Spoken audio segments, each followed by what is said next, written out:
Selamat datang lagi di online study Dr. Tobono, dan hari ini kita akan membahas berkaitan dengan penulisan ilmiah untuk jadwal kita hari Senin nanti. Dan kita akan membahas di sini tugas mahasiswa. Kita langsung praktek saja. Tapi sebelum saya mengajarkan cara menulis untuk tradisi atau dalam penulisan ilmiah, saya akan menunjukkan beberapa referensi berkaitan dengan penulisan ilmiah. Dan tugas yang akan kita jadikan kajian kita di sini, tugas dari Abigail Mangkapa. Dan ini saya bacakan kata pengantarnya. Puji syukur kami panjatkan kehadiran Tuhan yang Maha Esa, yang telah melimpahkan rahmat-Nya, sehingga saya dapat menyusun makalah ini dengan baik dan tepat waktu.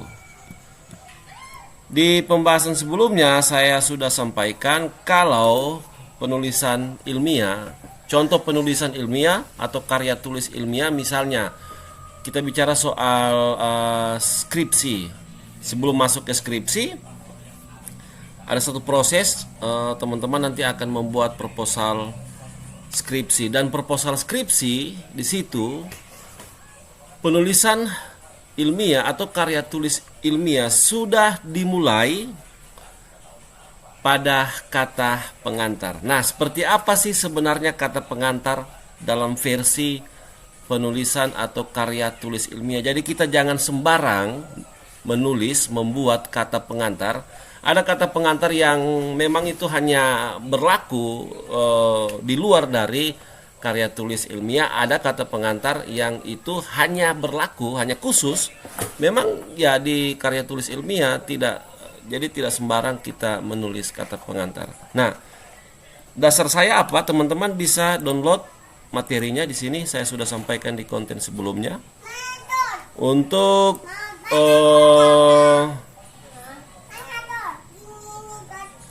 judul referensi, prinsip dasar dan struktur penulisan karya ilmiah.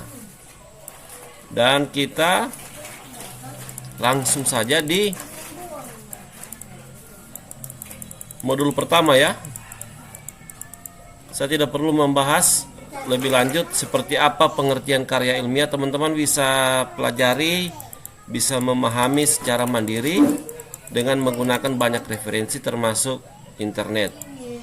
Nah, ini yang perlu saya perhadapkan, ciri-ciri karya ilmiah dengan kata pengantar dari tugas Abigail.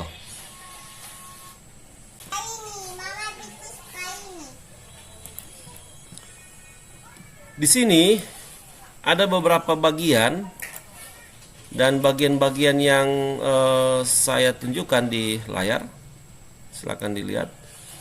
Ini merupakan ciri karya ilmiah atau ciri karya tulis ilmiah. Yang pertama itu objektif, dan yang kedua itu netral, dan yang ketiga itu sistematis, dan yang keempat itu logis, dan yang kelima itu menyajikan fakta, atau dikatakan atau juga dapat kita sebut sebagai empiris. Nah, kalau tidak salah di sesi pertama itu sudah saya sampaikan bahwa penulisan ilmiah atau karya tulis ilmiah menggambarkan logika empiris. Nah, kalau di sini dikatakan empiris itu menyajikan fakta. Nanti kita akan perhadapkan ciri-ciri karya tulis ilmiah ini dengan kata pengantar, tugas kata pengantar dari Abigail. Kita mulai dari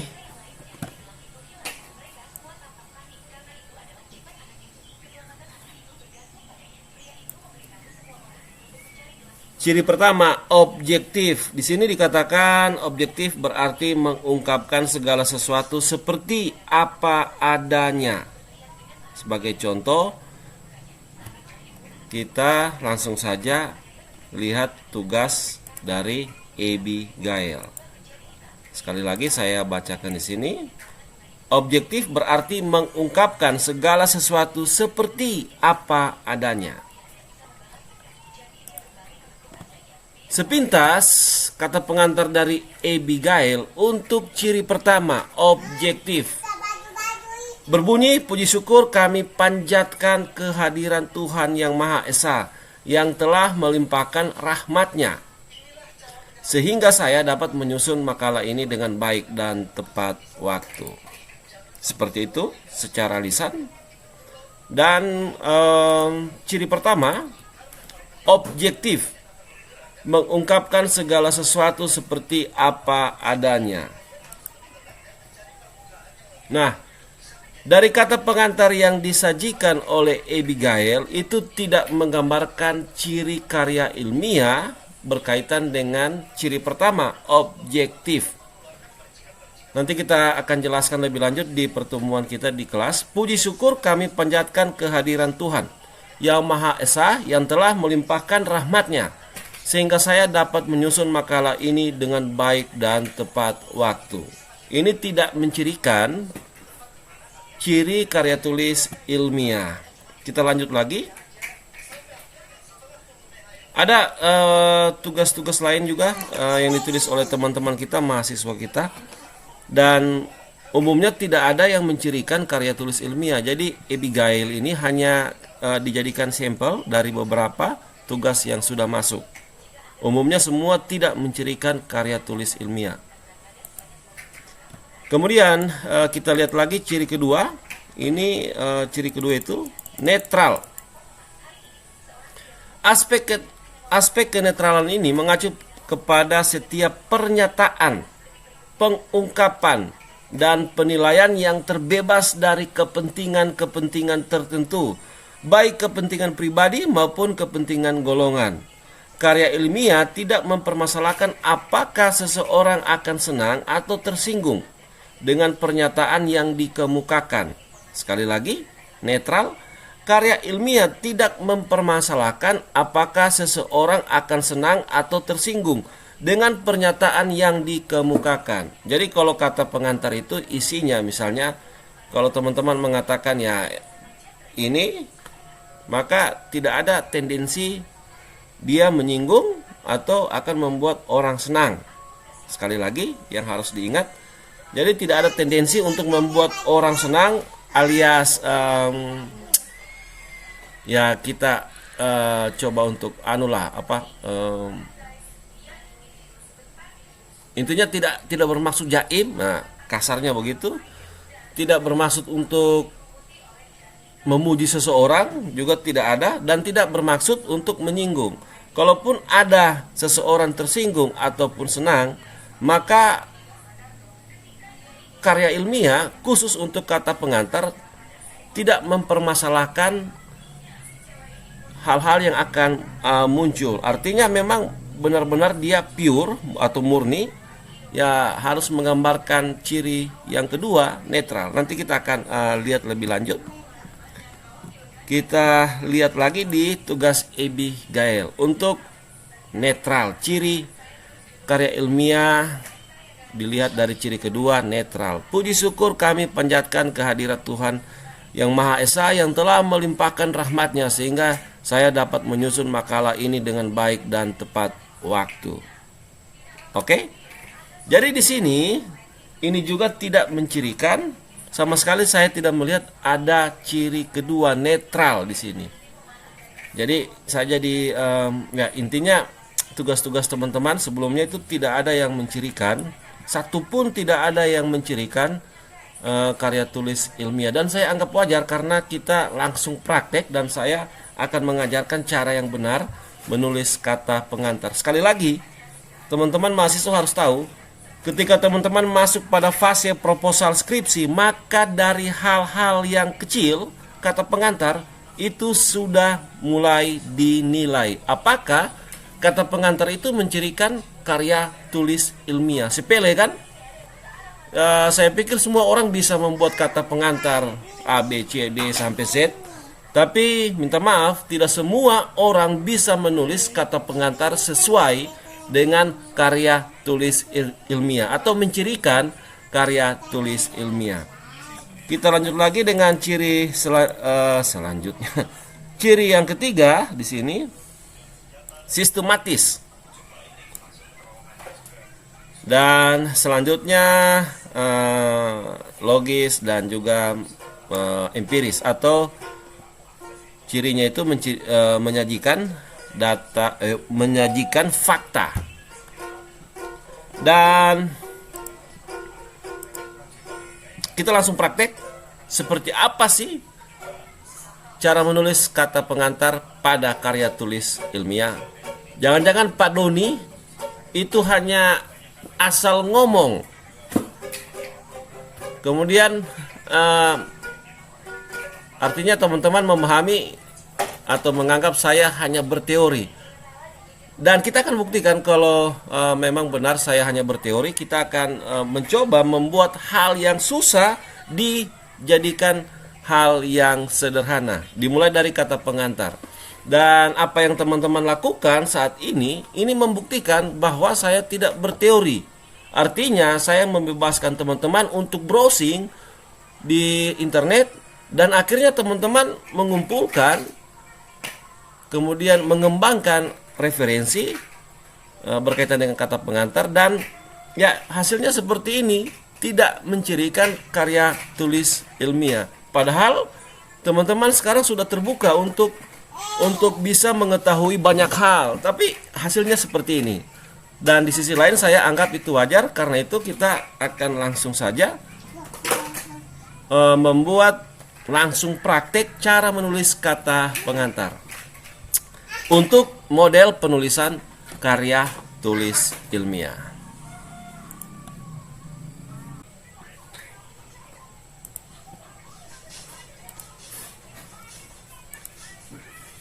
Kita sekarang sudah ada di lembar kerja.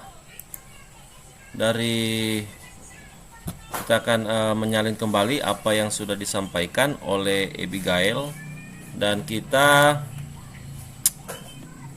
langsung untuk menuliskan. Yang pertama yang kita lakukan pertama dari versi Abigail, dan yang kemudian nanti ada versi saya. Kita akan melihat dua hal ini. Jadi dengan begini teman-teman bisa menulis kata pengantar dengan baik dan benar sesuai dengan ya karya tulis ilmiah. Kita langsung saja untuk menyalin kembali apa yang disampaikan Abigail di tugasnya.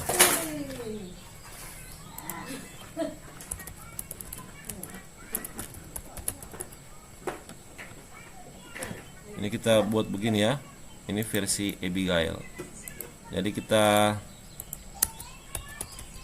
buat tandanya di sini.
Jadi seperti ini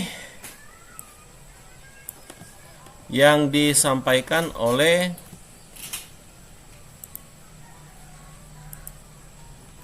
Abigail secara tertulis.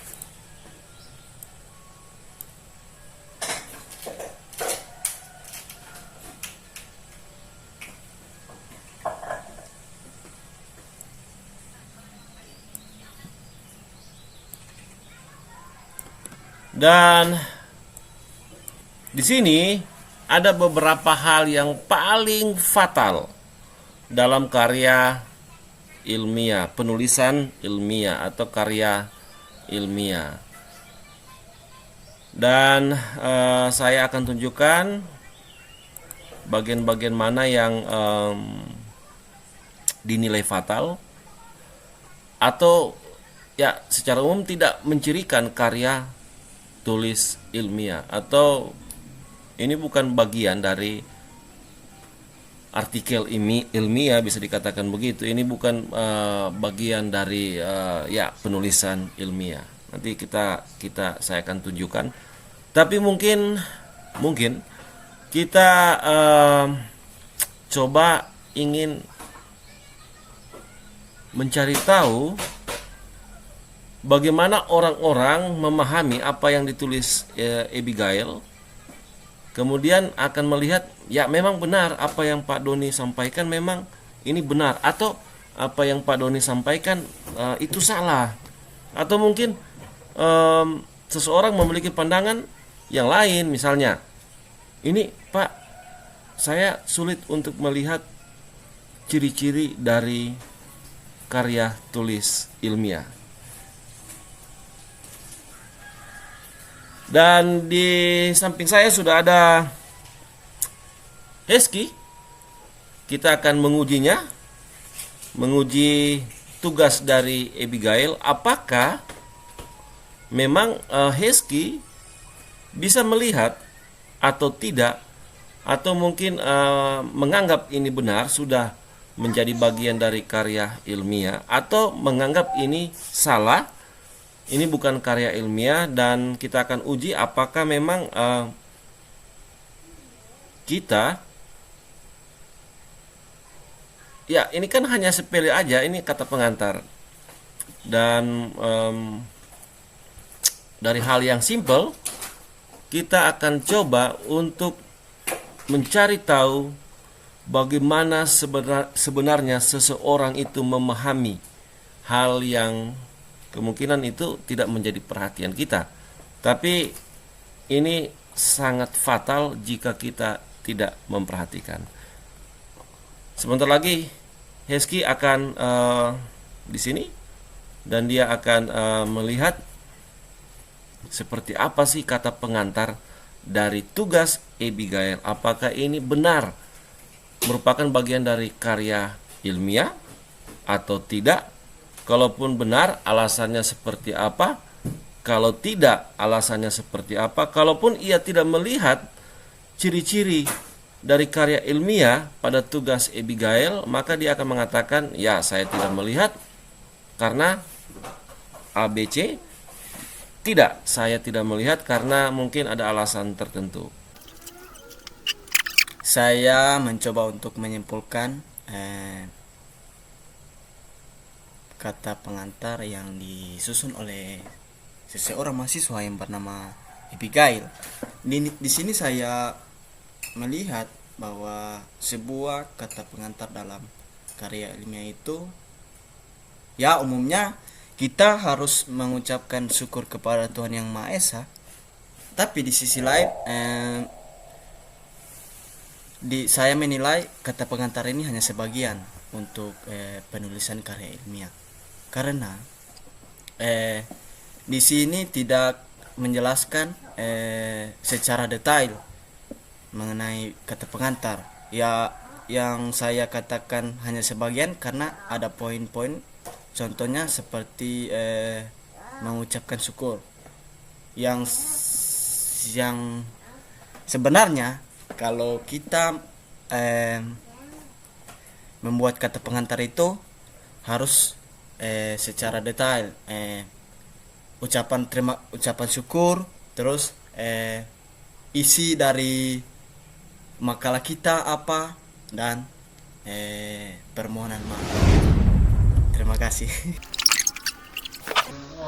Sebagaimana yang sudah disampaikan oleh rekan kita dari Hesky, Hesky merupakan mahasiswa di FKIP pada prodi bahasa Inggris. Artinya, mengapa dia saya pilih? Karena di semester lalu Pak Irsan Tondowala, Pak Yosafat Tabasi memberikan mata kuliah berkaitan dengan bahasa Indonesia untuk karya ilmiah, dan dia sudah mendapatkan materi dari Pak Yosafat Tabasi untuk mata kuliah bahasa Indonesia berkaitan dengan substansi pembahasan karya ilmiah. Dan kita akan langsung saja, saya akan mencoba menyimpulkan, menilai kembali apa yang disampaikan saudara kita Hesky. Kemudian kita bersama-sama akan menyusun kata pengantar yang baik dan benar, yang memang itu menggambarkan penulisan dari karya tulis atau karya tulis ilmiah. Singkatnya, memang ini kelihatan sepele. Kalimat ini hanya puji syukur kami panjatkan kehadiran Tuhan Yang Maha Esa yang telah melimpahkan rahmat-Nya sehingga saya dapat menyusun makalah ini dengan baik dan tepat dan selesai. Kalimat yang sederhana ini, kemudian kita sudah mendapat gambaran seperti apa Hesky memandangnya. Nah, Hesky sendiri sebagai mahasiswa di Prodi Pendidikan Bahasa Inggris secara otomatis diajarkan berkaitan dengan contoh linguistik secara umum ya. Kemudian berkaitan dengan bahasa Indonesia. Kita pernah singgung lalu di semester pertama soal subjek, predikat, objek, keterangan juga untuk mata kuliah yang saya bawakan di semester 1 di Visipol. Kemudian saya pernah menyinggung soal premis mayor dan premis minor, dan itu sangat penting ya berkaitan dengan mata kuliah yang arahnya untuk menjelaskan ini loh yang namanya satu kalimat baku dari gambaran hasil kajian atau hasil analisa. Dan di sini kita lebih membahas lagi secara spesifik untuk penulisan karya ilmiah berkaitan dengan kata pengantar. Kata pengantar adalah salah satu bentuk kerangka tulisan yang berisi ungkapan dari penulis tentang karangan atau karya tulis yang ia buat kepada pembaca sebelum membaca ke sisi atau inti karangan tersebut. Kata pengantar yang baik haruslah memiliki isi yang mewakili karangan tersebut. Biasanya, kata pengantar berisi ucapan terima kasih kepada Tuhan Yang Maha Esa, orang tua, atau orang-orang yang berpengaruh dan membantu menyelesaikan karya tulis tersebut. Selain ucapan terima kasih, penulis juga bisa mengungkapkan rasa syukur, memaparkan tujuan dan manfaat karya tulisan, dan meminta kritik atau saran dari hasil karya tulisnya tersebut. Jadi penulis juga memberikan gambaran isi karya tulis tersebut secara singkat dan permohonan maaf. Barangkali ada bagian-bagian yang kurang berkenan pada pembaca, itulah sebabnya, karena sifatnya yang mengantarkan atau membuka karya tulis, maka kata pengantar berada di bagian depan. Kata pengantar juga ditulis secara terpisah di halaman tersendiri dari bagian kerangka karya tulis yang lain. Kemudian kata pengantar diakhiri dengan pencantuman tempat, dan tanggal kata pengantar tersebut ditulis beserta nama penulisnya di bagian kanan bawah halaman. Tidak jauh berbeda dengan struktur kerangka bagian karya tulis lainnya, kata pengantar juga memiliki struktur berupa pembuka, isi, dan penutup. Perbedaannya berada pada konten isi kata pengantar itu dibuat sesuai dengan fungsi dan tujuan penggunaannya. Berikut ini struktur atau kerangka membuat kata pengantar yang baik dan benar. Kalimat pembuka. Kalimat pembuka pada kata pengantar biasanya terdiri dari 1-2 paragraf yang berisi ucapan syukur penulis karena karya tulisnya telah selesai. Selain itu, biasanya pada beberapa karya tulis yang tersebar di Indonesia, ucapan syukur ditujukan kepada Tuhan Yang Maha Esa yang kemudian disesuaikan dengan agama atau kepercayaan penulis masing-masing. Isi pada kata pengantar akan menampilkan gambaran umum dari keseluruhan isi karya tulis tersebut. Cara membuat isi kata pengantar ini diawali dengan menyebutkan judul karya tulis dan dilanjutkan dengan uraian singkat dari isi atau inti judul karya tulis tersebut. Bagian penutup kata pengantar dapat dibuat dengan ucapan permohonan maaf penulis atas apa-apa saja yang barangkali menjadi kesalahannya dalam karya tulis tersebut. Hal ini menunjukkan bahwa tidak hal yang sempurna atau tidak luput dari kesalahan baik yang disadari maupun tidak disadari.